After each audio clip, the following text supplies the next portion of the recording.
تو حدیث قدسی ہے. تو میرے بھائیوں آج ہم نے اللہ کو ناراض کر کے اللہ سے بہت دور چلے گئے, اللہ سے مایوس ہو چکے ہیں, اور ہمارا یقین اللہ کی ذاتی عالی پر نہیں بہت کمزور ہو چکا ہے. اب اس یقین کو بنانا ہے, اور اللہ وہ ذات ہے, حدیث قدسی کا مفہوم ہے کہ اللہ پاک فرماتے ہیں کہ جب بندہ ایک بالش میری طرف آتا ہے تو میں 2 بالش اس کے قریب ہوتا ہوں. پھر فرمایا جو 2 بالش میرے قریب آتا ہے تو میں 2 بالش اس کے قریب ہو جاتا ہوں. فرمایا جو 1 ہاتھ میری طرف آتا ہے میں 10 ہاتھ اس کے قریب ہو جاتا ہوں. فرمایا جو میری طرف چل کر آتا ہے میری رحمت دوڑ کے اس کی طرف جاتی ہے, اس کو اپنی رحمت میں ڈانپ لیتی ہے. ایک جگہ ارشاد فرمایا جس کا مفہوم ہے, فرمایا جو بندہ مجھے اپنے دل میں یاد کرتا ہے میں بھی اس کو اپنے دل میں یاد کرتا ہوں. کیا کرتا ہوں؟ اپنے دل میں یاد کرتا ہوں. جو بندہ مجمع میں مجھے یاد کرتا ہے, میرا تذکرہ کرتا ہے, میرا ذکر کرتا ہے, میں اس سے بہتر یعنی فرشتوں کے مجمع میں اس کا نام لیتا ہوں, اس کا ذکر کرتا ہوں, اس کا تذکرہ کرتا ہوں. اب اس کا میں یقین تو آ جائے نا,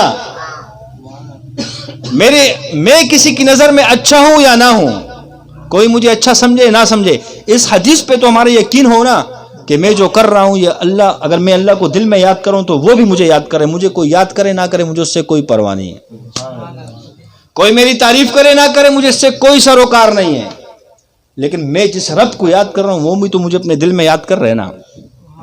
میں جس رب کا تذکرہ, اس کا ذکر, اس کی بڑائی, اس کی کبریائی لوگوں کے سامنے بیان کر رہا ہوں, بات کر رہا ہوں, تو اس سے بہتر مجمع یعنی فرشتوں کی مجمع میں اللہ میرا نام لے کر مجھے یاد کر رہے ہیں جس طرح میں کر رہا ہوں. پھر اللہ فرماتے ہیں اے جبرائیل فلاں شخص سے میں اس سے محبت کرتا ہوں, جا تو بھی اس سے محبت کر. تو جبرائیل علیہ السلام بھی اس شخص سے محبت کرنے لگ جاتے ہیں, اور پھر فرماتے ہیں جبرائیل علیہ السلام سے کہ جاؤ آسمانوں کے فرشتوں میں اعلان کر دو کہ یہ شخص مجھے پسند ہے, میں اس سے محبت کرتا ہوں, تم بھی اس سے محبت کرو. آج یقینوں کی کمزوری ہے, جبھی تو نمازوں میں بھی سستی ہے, نمازوں میں مانگنا ہمیں آتا نہیں ہے. کیا نہیں آتا؟ عمر فاروق رضی اللہ تعالیٰ عنہ کے دور کے اندر جب قحط سالی کا زمانہ آیا, غالباً کسی ملک کے گورنر کی طرف خط بھیجا گیا کہ وہاں سے امداد بھیج دو. رات کو سب سو گئے. ایک صحابی رسول صلی اللہ علیہ وسلم کی خواب میں آپ علیہ الصلوۃ والسلام کی زیارت ہوتی ہے. فرماتے ہم تو عمر کو بڑا سمجھدار سمجھتے تھے. اس صحابی رسول نے بیان کیا, امیر المومنین پریشان ہو گئے کہ کیا ایسی بات ہو گئی ہے. جب سب غور میں لگے, فرمایا جب آپ علیہ الصلوۃ والسلام کے دور میں جب کوئی مصیبت آتی تھی ہم نفل نماز میں کھڑے ہوتے تھے, آج ہم نے فلاں ملک سے امداد مانگی ہے تو سب نمازوں کی طرف متوجہ ہوئے, اللہ نے برسانا شروع کر دیا, غلوں کو اگلنا شروع کر دیا اللہ نے. کیوں؟ یقین کے اوپر اور نبی کے طریقے پر. آج اگر ہم یہ نبی کا طریقہ ہے, آپ علیہ الصلوۃ والسلام جب کوئی سخت امر پیش آئے تو کس طرح متوجہ ہوتے تھے؟ نماز کی طرف. جب آندھی آتی تھی آپ علیہ الصلوۃ والسلام نماز کی طرف متوجہ ہوتے تھے. جب چاند گرہن ہوتا تھا آپ علیہ الصلوۃ والسلام نماز کی طرف, فرائض کی بات نہیں کر رہا, نماز کی طرف متوجہ ہوتے تھے. اور جب سورج گرہن ہو تب بھی نماز کی طرف متوجہ ہوتے تھے. آج ہم نے اس نمازوں کو چھوڑ دیا ہے. آپ علیہ الصلوۃ والسلام کے طریقے, میں اپنی بات کروں, میں کسی پہ کیا بات کروں, میں خود دلدل میں پھنسوں تو میں کسی پہ کچھ نشانہ تو نہیں لگا سکتا. ان تمام مرض کے اندر میں خود مبتلا ہوں. یعنی ہم نے آپ علیہ الصلوۃ والسلام کے پاکیزہ طریقوں کو چھوڑ دیا. جب دل کے اندر ہم سب کے پریشانی, کوئی مصیبت آتی ہے, وہ اتنا بڑا وہ ٹینشن بن جاتی ہے کہ ہم دن رات اس پہ سوچتے ہیں, حالانکہ یہ نہیں کرتے کہ جاؤ وضو بناؤ نماز کی طرف متوجہ ہو جاؤ. آج ہم نے نبی علیہ الصلوۃ والسلام کے طریقوں کو چھوڑ دیا, اور اگر بالفرض ہم اس عمل کو کر بھی لیتے ہیں تب بھی ہم سمجھتے ہیں کہ ہم شیخ عبد القادر جیلانی ہیں کہ فوراً ہم نے نماز بھی ٹھیک پڑھی اور ہمارا مدد فوراً ہو جائے. تب بھی کہتے ہیں کہ اللہ میری قبول ہی نہیں کرتا. ایسے ہم مایوس ہو جاتے ہیں. ایوب انصاری رضی اللہ تعالیٰ عنہ استنبول میں قبر ہے. یہ وہ صحابی ہے کہ فرمایا کہ مجھے یعنی جسم سے بڑے ہیوی تھے. فرمایا کہ جب صحابہ ان سے کہتے تھے کہ تم اللہ کے راستے میں نہیں ہو، عذر ہے تمہارا، فرمایا قرآن کی یہ آیات مجھے چھوڑتی نہیں ہے گھر پہ، کہ اللہ فرماتے ہیں کہ اوجل ہو یا بوجل ہو جیسے بھی ہو الہار میں اللہ کے راستے میں نکلو. کہا یہ آیات مجھے چھوڑتی نہیں ہے گھر پہ. بیماری کی حالت میں بھی اللہ کے راستے میں چل رہے تھے، اور اپنے جماعت کے امیر سے ایک نصیحت کی، وصیت چھوڑی کہ میں مر جاؤں میری لاش کو بھی اللہ کے راستے میں گھماتے رہنا، اور جہاں تم تھک جاؤ وہیں قبر خود کے دفنا دینا. اللہ نے ویسی معاملہ کیا. استنبول میں قبر ہے ایوب انصاری رضی اللہ. آئے آپ علیہ الصلوۃ والسلام کے بعد فرمایا یا رسول اللہ، پہلے بیگم کے پاس گئے، گھر پہ گئے. جب گھر پہ جاتے ہیں بیگم سے پوچھا ہے کچھ کھانے کے لیے؟ وہ بھی صحابیہ رسول تھی. فرمایا کچھ نہیں ہے. کہا تم بھی وضو بناؤ میں بھی وضو بناتا ہوں. گھر پہ تم نماز پڑھو میں مسجد میں جا کے نماز پڑھتا ہوں. وضو بنا کے نماز پڑھنے چلے گئے. نماز پڑھ کے دعا کر کے واپسی آئے. گھر پہ آئے بیگم سے پوچھا اللہ کی مدد آئی؟ کہا نہیں آئی. تو یہ نہیں کہا کہ میں تو صحابی رسول اللہ نے میری سنی نہیں، میں نے تو نبی علیہ الصلوۃ والسلام کا مرید ہوں، شاگرد ہوں. تو کیا سوچا کہ شاید نماز میں کوئی کمی ہو یا وضو میں. بیگم سے کہا تم دوبارہ وضو بناؤ، میں بھی دوبارہ وضو بنا کے نماز پڑھتے ہیں. دوبارہ پڑھی، پھر آئے، اللہ کی مدد آئی؟ نہیں آئی. کہا دوبارہ وضو کرو. یعنی اپنے اعمال پہ نظر گئی. ممکن ہے میرے عمل میں کمی ہو سکتی ہے لیکن نبی کے طریقے میں کمی نہیں ہو سکتی ہے، کیونکہ آپ علیہ الصلوۃ والسلام کا بتایا طریقہ ہے کہ جب بھی پریشانی میں مبتلا ہو تو کہاں جاؤ؟ نماز کی طرف متوجہ ہو جاؤ. تو پھر جب تیسری بار اس عمل کو دہرایا گیا، پھر جب گھر پر آتے ہیں اہلیہ سے پوچھتے ہیں. اہلیہ فرماتی ہیں کہ وہ گھر میں وہ چکی تھی آٹے والی، وہ خود بخود چلنا شروع ہو گئی. میں نے اتنا آٹا بھرا کہ گھر کے سارے برتن بھر گئے اس سے. لیکن انسان تو انسان ہے نا، پریشان ہو گیا کہ چکی خود بخود چلنا کیسے شروع ہو گئی. اس چکی کو اٹھایا، پاٹ کھولا، دیکھا ایک گندم کا دانہ تھا. اس کی برکت سے اللہ نے چلانا شروع کیا. آپ علیہ الصلوۃ والسلام کے پاس یہ ماجرا پیش کیا، یا رسول اللہ اس طرح ہو. آپ علیہ الصلوۃ والسلام نے فرمایا اگر اس چکی کو تم اٹھاتے نہیں، دیکھتے نہیں تو یہ قیامت تک چلتی رہتی. اس لیے کہتے ہیں کہ جو اللہ دے اس کو چھپایا کرو، یہ یہی ہوتا ہے، ورنہ رک جاتا ہے پھر. اس لیے ہمارے حضرت فرماتے ہیں اللہ کی مدد ہو، بس اس کو ساتھیوں کے سامنے یہ بیان نہیں کرو کہ میرے ساتھ اللہ کی یہ مدد ہے، بس اس کو پیو ورنہ رک جائے گا معاملہ. یعنی تو صحابہ کا تعلق کس سے بنا؟ آپ علیہ الصلوۃ والسلام اللہ کی ذات کا یقین ایسے تھا کہ اس عمل کو کروں گا آپ علیہ السلام کے طریقے پہ تو اللہ میرا یہ مسئلہ حل کرے گا. اللہ کی ذات کا یقین تھا. آپ علیہ الصلوۃ والسلام کے مبارک طریقوں پر اتنا یقین تھا کہ عمل اپناتے فوراً اللہ مسئلہ حل کرتا. حضرت انس بن مالک رضی اللہ عنہ، ایک باغ کے اندر پانی نہیں ہے، غلام سے کہا لوٹے میں پانی لائے اور مصلی وضو بنا کر مصلی بچھایا، 2 رکعت نماز پڑھی. جب نماز پڑھی تو مصلی کو جب اٹھایا، کہا یہاں سے کھودنا شروع کو. بس صرف انہوں نے ہاتھ ڈالنے کی دیر تھے، صرف کھودنا شروع کیا، پانی کے چشمے نکلنا شروع ہو گئے نماز کی برکت سے. کیا میری اور آپ کی نماز میں یہ تاثیر ہے؟ اس کو بنانا پڑے گا، نمازوں کو ایسے بنانا پڑے گا. ایک کلی کا واقعہ حضرت شیخ الحدیث مولانا زکریا رحمۃ اللہ علیہ لکھے فضائل اعمال کے اندر کہ ایک کلی غالباً ایک کلی تھا، لوگوں کا سامان خچر گھوڑے اس پہ لے جاتا تھا. ایک شخص ملا، کہا مجھے فلاں راستے تک جانا ہے، گدھے پہ سوار کر دو. کہا بیٹھ جاؤ. وہ جاتے جاتے جو پیچھے سوار بیٹھا تھا سواری، اس نے کہا اس مالک سے کہا کہ میں تمہیں ایک مختصر سے راستہ بتاتا ہوں، اس منزل تک جلدی پہنچ جائیں گے. کیا کریں گے؟ جلدی پہنچ جائیں گے. اور اس راستے پہ سبزہ بھی ہے، وہاں آپ کا گدھا جو ہے نا یہ سبزہ بھی کھا لے گا، یعنی ان کا پیٹ کا بھی کام چل جائے گا. تو بہرحال اس کی باتوں پر چلتے چلتے چلتے وہ راستہ کہیں سنسان ویران قبرستان پہ ختم ہوا. دیکھا کہ ہر طرف کوپڑیاں ہی کوپڑیاں پڑی ہیں. گھبرا گئے. اور وہ چور تھا، ڈکیت تھا.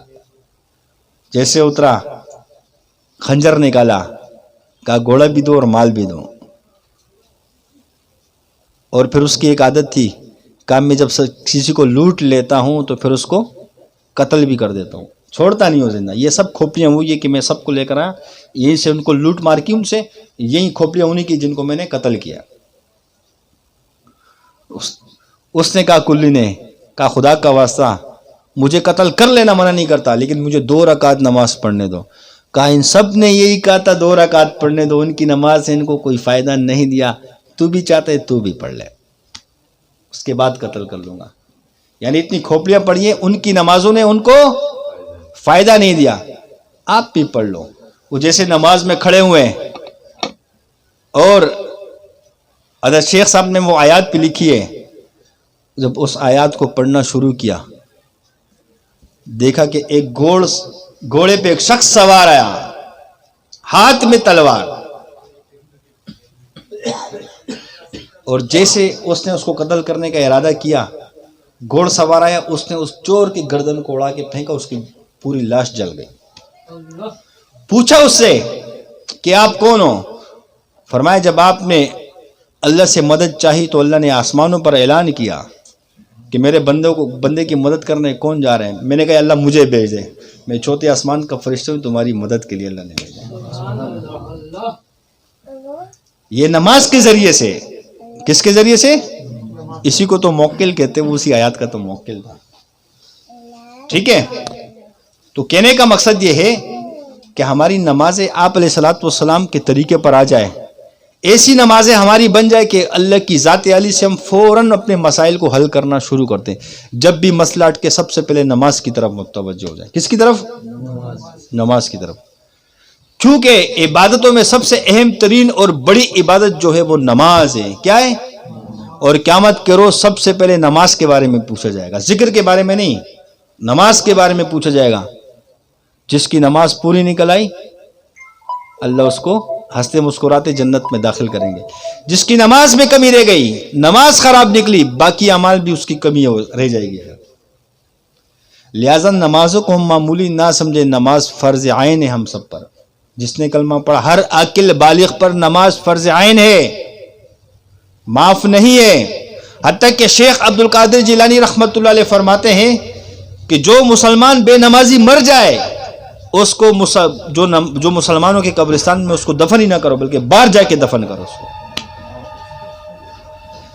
کس کا قول ہے؟ شیخ عبد القادر جیلانی رحمۃ اللہ علیہ کا. بے نمازی مسلمان مر جائے اس کو مسلمانوں کے قبرستان میں دفن ہی نہ کرو. اب نماز اللہ کے یہاں کیا چیز ہے؟ یہ تو معراج میں امت کو ایک تحفہ ملا, اللہ سے قرب کا, اللہ سے تعلق کا, اللہ سے بات کرنے کا ذریعہ ملا. نماز پڑھ کر کوئی یہ قسم کھا کے کہہ سکتا ہے کہ میں اپنے رب سے بات کر کے آ رہا ہوں, واقعی اس نے اپنے رب سے بات کی. کیونکہ جب نماز میں ایک ایک حرف پڑھتے ہیں اوپر سے اللہ بھی اس کا جواب دے رہا ہوتا ہے, اللہ سے بات چل رہی ہوتی ہے. اب ہماری نمازیں ایسے بن جائے کہ اللہ ہمیں نظر بھی آنا لگ جائے, اللہ ہمیں نظر آئے ہم نماز میں کھڑے ہوں. جب ایسی نمازیں جاندار بنیں گی تو بتاؤ پھر کیا ہوگا. اس نماز کے ذریعے سے اللہ بڑے بڑے مسائل کو حل کر دے گا. تو انشاءاللہ اس چیز کی محنت اور کوشش کی جائے کہ نماز کے ذریعے سے اللہ تعالیٰ سے اپنے مسائل کو حل کرائے, اور اس کا علم بھی سیکھے علماء سے کہ نماز میں فرض کیا ہے, واجب کیا ہے. کیونکہ علم کے بغیر جہالت ہے. انسان کسی بھی وقت گمراہی کی طرف جا سکتے جب اس کے پاس علم نہ ہو. اب میرے پاس علم نہیں ہے, میں ایک چیز کو دین سمجھ کے کروں تو گمراہی کی طرف جا رہا ہوں نا. لیکن جب علم ہوگا, پتہ ہوگا, تو اس گمراہی سے انسان رکے گا, بچنے کی کوشش کرے گا. اور اگر وہ گناہ ہو بھی جائے کسی سے تو وہ توبہ بھی کر لے گا. لیکن ایک شخص کے علم میں نہ ہو, اس کے پاس علم ہی نہ ہو کہ یہ گناہ ہے یہ ثواب ہے, تو وہ گناہ کو نیکی سمجھ کے کرو تو کبھی توبہ کرے گا؟ وہ نہیں کرے گا. لہٰذا اسی لیے علماء سے ہم سب کا تعلق ہو, علماء سے ہم سب کا تعلق ہو, کیونکہ علماء جو ہے نا انبیاء کے وارث ہیں. علماء کے ساتھ ہمارا تعلق ہو, ان سے مسائل سیکھیں, ہر مسئلے کو پوچھ کے اپنی زندگی میں جو نا اپنے مسائل کو سیکھیں. اپنے رسم و رواج کی طرف ہم نہ جائیں, بلکہ آپ علیہ الصلوۃ والسلام کے مبارک طریقے کی طرف جائیں. گھر کے اندر بچہ پیدا ہو جائے, اپنے خاندان کے رسم و رواج کی طرف نہ جائیں, بلکہ علماء کے پاس چلے جائیں, ان سے پوچھیں کہ یہاں نبی علیہ الصلوۃ والسلام کا طریقہ کیا ہے. سمجھ آ رہی ہے بات؟ یعنی گھر کے اندر کوئی خوشی کا موقع ہے، فوت کی ہو جائے، تب بھی ہم کس کی طرف جائیں؟ ہم علماء کی طرف جائیں، ہم اپنے خاندانی اور علاقے کے رسم و رواج کی طرف نہ جائیں، ہمارا ہر طریقہ آپ علیہ الصلوۃ والسلام کے موافق ہو. خوشی آئے غم آئے، ہم علماء سے اپنا تعلق بنا کے رکھیں، علماء سے اس چیز کو سیکھیں. مطلب کسی کے گھر میں فوت کی ہو جاتی ہے، میں اپنے خاندان کے رسم رواج کروں گا کیا؟ بڑے شرم کی بات ہے کہ گھر میں کسی کی والدین رخصت ہو جائے، بچے رخصت ہو جائے، بھائی بہن میں سے کوئی رخصت ہو جائے اور وہ اپنے رسم و رواج کے مطابق چلے. یعنی موت کے وقت بھی رسم و رواج کو اپنایا جائے. خدا کی قسم سے اس سے بڑی جو نا تباہی کی بات کیا ہو سکتی ہے کہ موت کے وقت بھی مردے غم میں بھی ہم اپنے رسم و رواج کو جو نا اہمیت دیں. بلکہ ہم تو علماء سے تعلق بنائیں، علماء کے پاس جائیں، ان سے پوچھیں کہ اب گھر کے اندر یہ انتقال ہو گیا، لہٰذا آپ ہمیں آپ علیہ الصلوۃ والسلام کا طریقہ بتا دو کہ آپ علیہ الصلوۃ والسلام کا اب اس کے جو 3 دن ہے یا جو بھی ہیں یہ کیا طریقہ کار ہے. علماء سے سیکھیں. بیٹی کی شادی کا مسئلہ ہو، علماء کے پاس جائیں، علم سیکھیں ان سے کہ آپ علیہ الصلوۃ والسلام کا کیا طریقہ ہے، بیٹی کو کس طرح شادی کرانی چاہیے. بیٹی کی بیٹے کا شادی کا مسئلہ ہو تب بھی علماء سے پوچھیں. اپنے خاندانی رسم و رواج کو چھوڑیں، خاندان کے رسم و رواج ہمیں گمراہی تباہی کی طرف لے جائیں گے، آپ علیہ الصلوۃ والسلام کے مبارک طریقے ہمیں جنت کی طرف لے جائیں گے. نقشے قدم ہے، کس طرح وہ شعر ہے،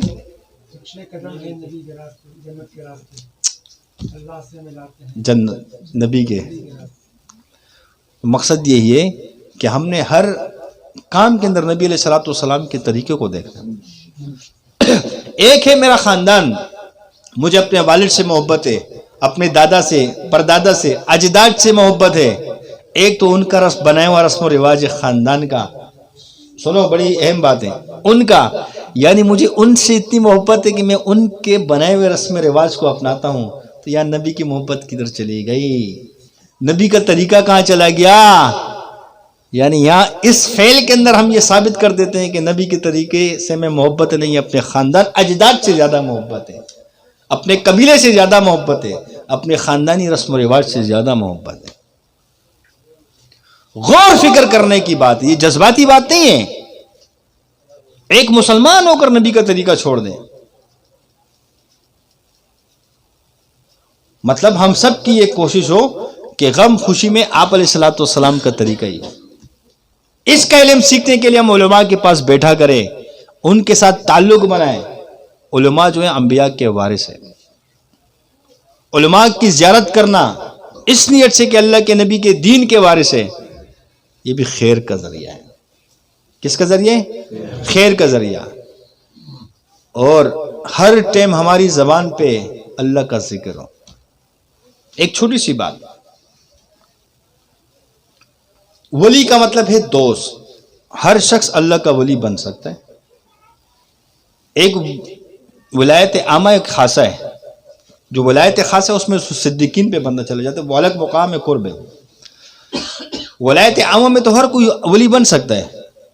ولی بننے کے لیے اس کے سنگ تو نہیں ہوتے کہ اس کے سنگ ہوں گے، لمبے لمبے کان ہوں گے، لمبے لمبے دانت ہوں گے، یا کوئی اس کی مخصوص اسٹیمپ ہوگی اس کے اوپر. ایسا ہے. ولی کا معنی کیا ہے؟ دوست. اب مجھے بتاؤ، میں اور قاری صاحب راستے پہ چلتے ہیں، ہر ٹائم ساتھ ہی گھوم رہے ہوتے ہیں، مراد بھائی ہم تینوں ساتھ ہی ہر جگہ گھوم رہے ہوتے ہیں. لوگ کیا کہتے ہیں کہ یہ کون ہے؟ کیا ہے؟ دوست ہے. یہ تو نہیں کہتے بھائی ہے یا رشتہ دار ہے، دوست ہی کہیں گے نا، کیونکہ اس کا ہر ٹائم بس ایک ساتھ ہی رہتے ہیں. وہ جو ہر ٹائم اللہ کا ذکر کرے وہ بھی تو اللہ کا دوست، اللہ کے ساتھ ہی رہتا ہے نا. سمجھ میں آئی؟ اب اس دوستی کو اصل میں کرنا ہے پکا مضبوط. مجھے بتاؤ، جب دوست سے نہ ملے دل پہ بوجھ ہوتا ہے نا کہ یار آج میرا دوست کیوں نہیں آیا. ہوتا ہے کہ نہیں؟ ایمانداری سے کہو. محبت ہوتی ہے نا آپس میں. وہ دن بیکار سا گزرتا ہے کہ نہیں گزرتا؟ گزرتا ہے کہ نہیں؟ تو اس طریقے سے جب اللہ اور ہماری دوستی آپس میں، جس دن ہم ذکر کم کرتے ہیں تو اللہ بھی سوچ رہا ہوتا ہے کہ بندے نے آج ذکر کیوں نہیں کیا.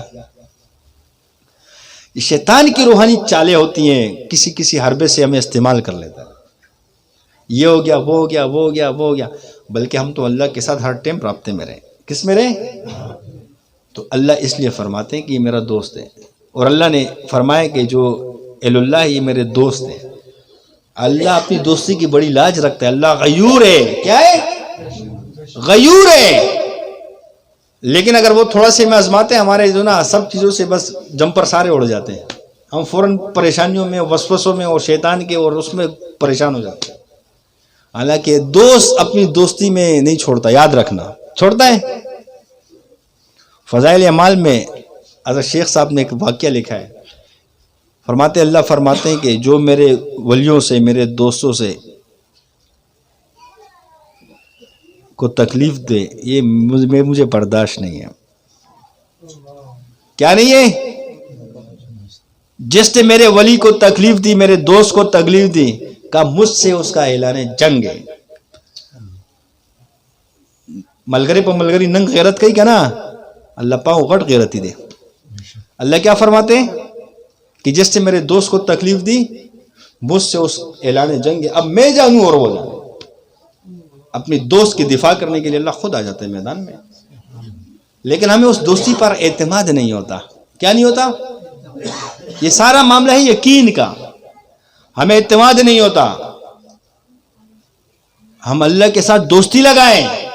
مجھے ایک بات بتاؤ، میں گھر میں پریشان تو ہوتا ہوں، گھر میں کسی چیز کی ضرورت پڑتی ہے، اور وہ ضرورت کو پورا کرنے کے لیے میرے پاس وسائل یا اسباب مہیا نہیں ہوتے، میں اپنی پریشانی اپنے دوست کو بتاتا ہوں، قریب تعلق والوں کو بتاتا ہوں کہ نہیں؟ تو جب میں ان کو بتاتا ہوں تو اللہ کو کیوں نہیں؟ اللہ کو بھی دوست بناؤں نا، یا اللہ تو میرا دوست ہے، آج میں اپنا سارا کیس تیرے سامنے رکھوں، میری مدد کر بابا، یا میں پھنس چکا ہوں، تو میرا دوست ہے، میری مدد کرنی ہے آپ نے۔ اور اللہ تو خوش ہوتا ہے کہ اس طرح کوئی باتیں اللہ سے کریں، وہ تو رب ہے، وہ تو خوش ہوتا ہے۔ حالانکہ بنی اسرائیل کا ایک شخص تھا، اس نے یہ کہا کہ یا اللہ تو میرے سامنے ہوتا، میں تیری کنگھی کرتا، میں تیرے سر کی مالش کرتا۔ حالانکہ اللہ تو وجود سے پاک ہے۔ یعنی محبت میں کیا الفاظ کہیں۔ جب موسیٰ علیہ السلام غالباً وقت کا جو نبی موسیٰ علیہ السلام تھا، غالباً جب دیکھا تو غصہ کیا، اللہ نے وہی نازل کی، چھوڑ، اس سے باتیں کر رہے، مجھے اس کی یہ انداز پسند ہے، لیکن کیا اس کو طریقہ نہیں آتا، لہٰذا آپ اس کو طریقہ سمجھا دو صرف، کہ اس رب جو ہے وہ ذات سے پاک ہے، شکل صورت سے پاک ہے، بس تھوڑا اس کو ترتیب سمجھا دو، باقی محبت میں باتیں کر رہے ہیں مجھ سے۔ تو جو شخص اللہ سے رات کو یا دن کو کسی بھی وقت بیٹھ کے باتیں کرتے ہے، گپ شپ کرتے ہے، اس کو تو مزہ آتا ہے۔ اللہ کو، اللہ نے تو پیدا اس لیے کیا کہ مجھ سے باتیں کرے، کوئی مجھ سے تعلق بنائے، ورنہ ہم کس لیے پیدا کیا بھائی؟ اس لیے تو پیدا کیا۔ نماز کیا ہے؟ اللہ سے باتیں کرنا تو ہے، اور کیا ہے؟ یہ تو اللہ نے بہانہ ڈھونڈا کہ تم پہ فرض کر دیا کہ مجھ سے بات کرو۔ وہ تو اتنا چاہتے کہ میرا بندہ مجھ سے بات کرے۔ فرمایا نہیں حدیث قدسی کا مفہوم کہ جو ایک بار اس قریب آتا ہے میں 2 بار اس کے قریب ہوتا ہوں، وہ تو اللہ خود چاہتے کہ میں قریب ہو جاؤں۔ آپ باتیں کرنا شروع کرو، اللہ تم سے زیادہ باتیں کرے گا۔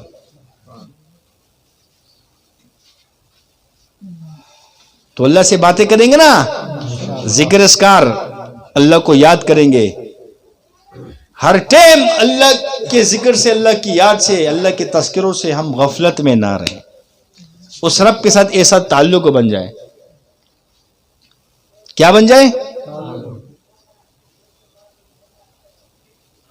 ایسا تعلق بن جائے، اور ساتھ میں ہر انسانیت کے ساتھ محبت سے پیش آئیں گے۔ کس سے پیش آئیں گے؟ کیوں؟ اگر ایک شخص مجھ سے محبت کرتا ہے، کس سے محبت کرتا ہے؟